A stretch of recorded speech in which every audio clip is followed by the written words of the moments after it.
Salut à toutes et à tous, j'espère que vous allez bien.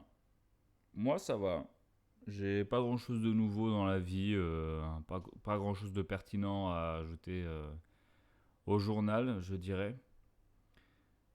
Euh, Même si je pense que je voulais raconter une histoire qui va déboucher sur quelqu'un que je connais pas personnellement en soi, mais c'est quelqu'un qui m'a accompagné une certaine partie de ma vie. Donc pour remettre en contexte. Quand j'étais en terminale, donc c'est-à-dire 2019, début 2019, ouais, c'est ça. Je suis parti à Paris avec mon père parce qu'il avait des affaires là-bas et il me dit bah écoute, je pars pour un week-end, est-ce que ça te dirait de venir avec nous, enfin avec moi. Et moi j'accepte de bonne foi parce que de toute façon j'avais rien à faire à ce moment-là. J'avais mon album. Ouais, parce que ça fait depuis bien longtemps que je sors des albums. À ce moment-là, j'avais un album qui devait sortir, qui s'appelait Broken Heart Records, qui devait sortir le jour de mon anniversaire. Et c'était pile pendant le week-end où j'étais avec mon père du coup à Paris. Et du coup, j'étais dans les préparatifs, etc. Mais j'avais pas de nouvelles de mon distributeur, qui normalement est censé me répondre quelques semaines quand même avant la date de la sortie. Et là, j'avais plus aucune nouvelle, donc j'étais un peu stressé. Paris se passe bien, on arrive, on s'installe, sauf que dès l'installation là-bas, je sens un truc qui cloche. J'ai la vision trouble, j'ai la tête qui tourne, je me sens vraiment pas bien, j'ai un peu de nausée, mais bon, je vomis pas, mais j'ai un peu du mal à marcher. Je me rappelle, on se baladait à travers un marché et je basculais de droite à gauche comme si j'étais, en fait, comme si j'étais constamment bourré, quoi. Donc l'après-midi, je fais une sieste en espérant que ça aille mieux après coup. Sauf que réveil de ma sieste, rien n'y fait. Toujours ces basculements très désagréables, la vision un peu floue, mal de tête. On décide d'aller voir un film, Green Book, qui était super. Bon, je suis pas là pour faire, je suis pas là pour faire critique de ciné, donc voilà, j'ai regardé ce film-là et le lendemain, toujours dans cet état physique un peu pitoyable, je vais voir My Beautiful Boy avec Steve Carell et Timothée Chalamet. Qui ça, pour le coup, c'était un film qui m'a beaucoup marqué. Mais bon, soit, je suis toujours pas bien. Le lendemain, je prends le premier train pour rentrer parce que de base, je devais rester un peu plus longtemps. Finalement, c'est pas possible. Là, je me dis, il faut que j'aille consulter un médecin. Du coup, je rentre en vitesse sur Marseille. Et avec ma mère, on va direct consulter un médecin qui m'analyse, qui me fait ok, c'est bizarre. C'est pas trop quoi me dire. Avant de demander si j'étais malade, si j'avais des rhumes ou une grippe récemment. J'étais bon, ouais, non, pas trop. Enfin, on va dire que c'est la période, quoi. C'était début de printemps. Bah, peut-être une allergie ou quoi. Bon, rien de d'alarmant par rapport à ça. Du coup, elle me dit d'aller faire des scans. Enfin, c'était une période assez compliquée qui commençait dans ma vie où j'ai fait une IRM. Je suis allé voir plein de spécialistes, des ORL, des... Personne ne savait vraiment quoi dire exactement. Et vraiment, quand j'ai fait les scans, j'étais dans une flip monumentale où je me suis dit, bordel, ça y est, j'ai un cancer du cerveau, ça c'est sûr. Et parce que cet état de, j'arrive pas, enfin, où j'ai la vision trouble, où j'ai du mal à marcher, j'ai perds équilibre. Ça m'a quand même duré une semaine, deux. C'était assez violent pendant 2 semaines. Donc, je commençais à avoir peur, quoi. Je savais plus quoi faire. Et il y avait un des tests qui m'avait marqué, c'était quand j'étais allé voir une ORL. Oula, j'ai du mal à le dire. Il est tard aussi. Euh, Elle m'a mis les yeux dans le noir et elle devait observer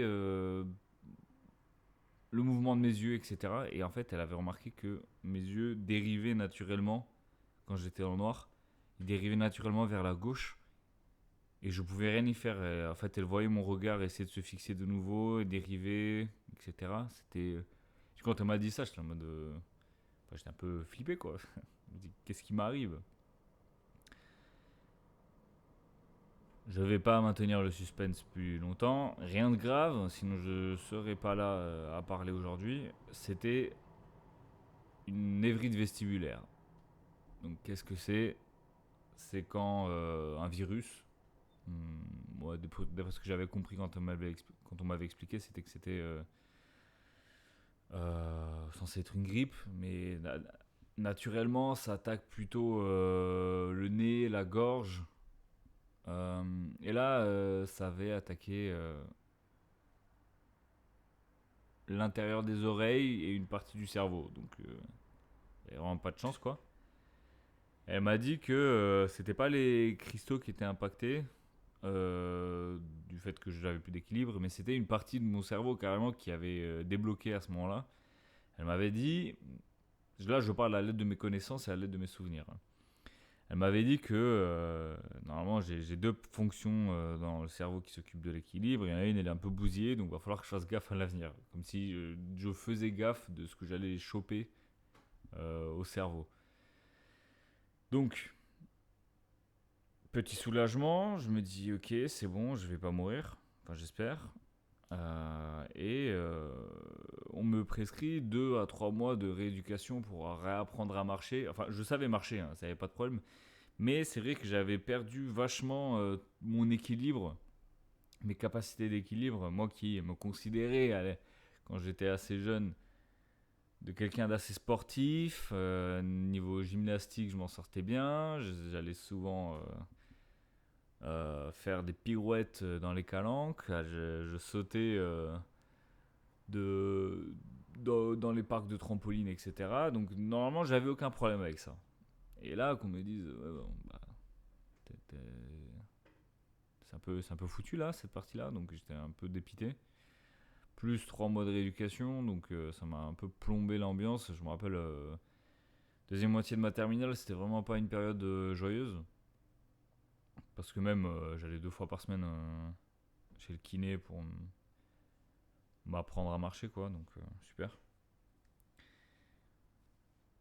Et tout ça, où est-ce que je veux en venir avec cette histoire-là? C'est que, déjà, petit aparté, le fait d'avoir ça, ça m'a dispensé du bac de sport. J'ai pas passé les dernières épreuves du bac de sport, donc cool. Mais les gens en soi, à côté, j'ai pas l'impression, enfin, j'ai pas le souvenir d'avoir reçu un traitement différent de la part des gens. J'imagine que c'est tant mieux, en vrai. Bah, déjà parce que de un, c'était pas grave, hein. Je parle comme si c'était un truc de fou, mais c'était pas grave. Mais j'ai pas l'impression que les amis que j'avais à ce moment-là étaient plus inquiets que ça. Mais bref, à ce moment-là, euh, j'ai découvert une chaîne YouTube d'un. J'ai là sous les yeux là. Qui s'appelle High Frequency Tribe Homestead. Donc c'est un peu bizarre comme nom de chaîne. Et ce mec-là, il s'est fait connaître pour un truc assez con. Il a fait une vidéo il y a 14 ans où il montrait comment entretenir sa coupe au bol. Donc je me suis dit, YouTube, qu'est-ce que tu branles à me recommander des trucs comme ça? Et de fil en aiguille, je vais un peu sur ses vidéos, je regarde un peu à droite à gauche. Et le mec, c'est un Californien. À l'époque, bon, il avait la trentaine. Là, il commence à être carrément bientôt dans sa cinquantaine. Un Californien, genre Hey Dude, genre surfeur de fou, qui fait juste des vidéos comme ça, même encore moins recherché. Déjà que je mets pas beaucoup de recherche dans mes vidéos, alors lui c'était vraiment genre, on prend le téléphone, on le pose et on discute. Et toujours très positif, très, bah ouais, comme tu disais, good vibes et tout. Donc il y a une relation parasociale, ça c'est le mot à la mode depuis quelques années. Il y a une relation parasociale qui s'est créée entre cette personne-là et moi, où en fait je suivais assez régulièrement ce qui sortait comme vidéo et à chaque fois qu'il y avait une nouvelle histoire à raconter, moi j'étais toujours là en premier à rester, à écouter ce qu'il m'avait à dire. Notamment, il avait sorti une suite de vidéos où il parlait de comment il s'était sorti de sa enfin sortie. C'est comme il a raconté un peu son histoire dans la voie vers la sobriété et vers le positivisme en général. Là, la manière dont j'en parle, on dirait que c'est un gourou, alors que vraiment quand on l'écoute, c'est juste un mec posé qui parle de sa vie de cette manière-là, quoi. Et c'était juste super agréable, c'était super cool d'avoir juste quelqu'un qui raconte sa vie d'une manière. Il raconte, en plus, il parlait très lentement et il était très posé sur chacun de ses sujets. Il y en a un en particulier qui m'a toujours étonné du fait qu'il partageait ça avec la communauté. C'était son enfant qui s'appelle Owl, donc chouette. Et je me rappelle l'une des premières vidéos que j'ai vues de cet enfant-là où c'était un bébé quoi. Et là, je suis retourné, enfin depuis quelques temps, je retourne un peu voir ses vidéos, j'essaie de suivre un peu, même si. Là, je sais pas, il a pété un câble, il sort facile 4-5 vidéos par jour, donc un peu dur de garder le rythme. Mais pareil, on revoit le gamin, maintenant il a quoi, 10 ans. C'est juste, je me dis waouh, on l'a vu grandir ce gosse. Et puis même, on a traversé. En fait, j'ai limite l'impression d'avoir été un pote pour lui et lui, il a été un pote pour moi dans des moments où ça allait ou dans des moments où ça allait pas. Et du coup, dans toute la partie, dans tout le moment de ma vie où j'étais un peu démoralisé et cloué par cette situation-là, où bah, je sortais plus trop, les seules sorties que je faisais réellement c'était au kiné. Je faisais plus trop. Déjà, je faisais pas beaucoup de soirées à ce moment-là dans ma vie, donc ça m'a pas forcément aidé.